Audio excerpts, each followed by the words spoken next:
Welcome to FootballGameplan.com, where football makes sense. I'm Emery Hunt, the czar of the playbook. Bring you our College Sports Journal Game of the Week preview between the Delaware State Hornets and the Delaware Blue Hens. Now let's take a look at some keys to the victory for both teams, starting with the Hornets. The Delaware State Hornets are breaking in 6 new starters on offense. They were pretty talented last year offensively, so that's going to be something to watch this week. And head coach Kermit Blunt does a great job and has a pretty good defense that he can lean on early on in the season. Keep an eye on defensive end Rodney Gunter. He's a stud. And it looks like quarterback Corey Murphy will get the nod as a starting quarterback, and he has a great target to throw to in wide receiver Milton Williams. Now let's move over to the Blue Hens in this matchup, and Delaware did a sensational job on third down last week, going 10 out of 15, and they also displayed impressive depth in the backfield with Andrew Pierce and Julian Lane. Keep an eye on that this week as well. Now defensively, and I know this was only one game, but the secondary has to play better, but I really like what I saw from the front seven. Did a great job in slowing down the running game last week.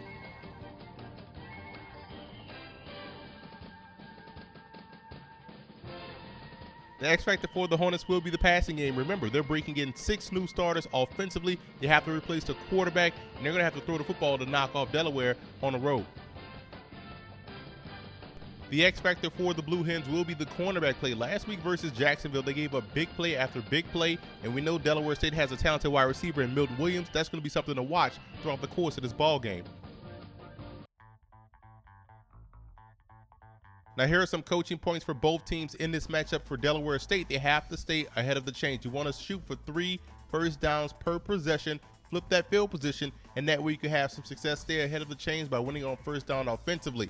And also the run defense can't have an off day. We know about Delaware's rushing attack. We know about the depth in the backfield. They're going to have to slow these guys down and force it to be a one-dimensional ball game. And we look at center Brandon Cunningham going against the outstanding defensive tackle Zach Kerr.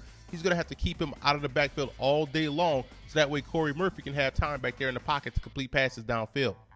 And for Delaware in this ball game, they're going to have to roll coverage toward Williams, bracket him, take him out of the ball game, force those other young wide receivers to consistently make plays, and they have to continue the offensive balance. I was impressed with that last week, the balance they showed offensively, and the cornerbacks will have to win the individual matchups. We know Delaware State would love to go above the rim. They want to go up top, so they're going to have to be ready to win those individual battles.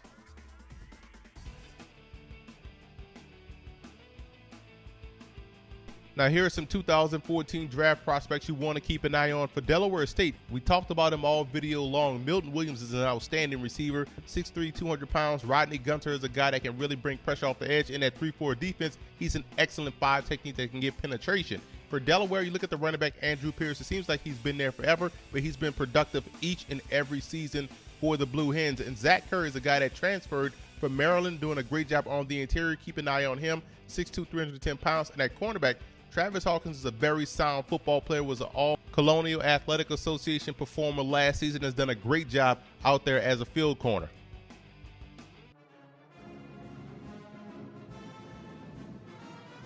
One of the greatest players in MEAC history was John Taylor, the wide receiver. Before he was catching passes with the San Francisco 49ers, he was tearing up the Mid-Eastern Athletic Conference. He was the MEAC Offensive Player of the Year in 1985 and first team All-MEAC in 84 and 85, and finished his career with 42 touchdowns and still holds the conference record for most receiving yards in a game with 223, and he also averaged 24 yards a catch throughout the course of his career.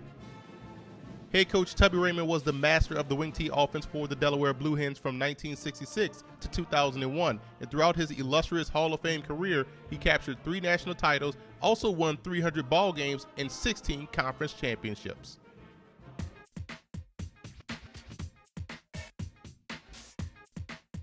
I like Delaware in this ballgame. When I look at the Blue Hens, I see their defensive line and their running game being the reason why they can be successful. They can put up points in a hurry. And I look at Delaware State's defense being able to hang tough. But I don't think their offense right now is proven enough to where they can put points on the board to match touchdown for touchdown. So I like the Blue Hens to come away victorious in the Route 1 rivalry.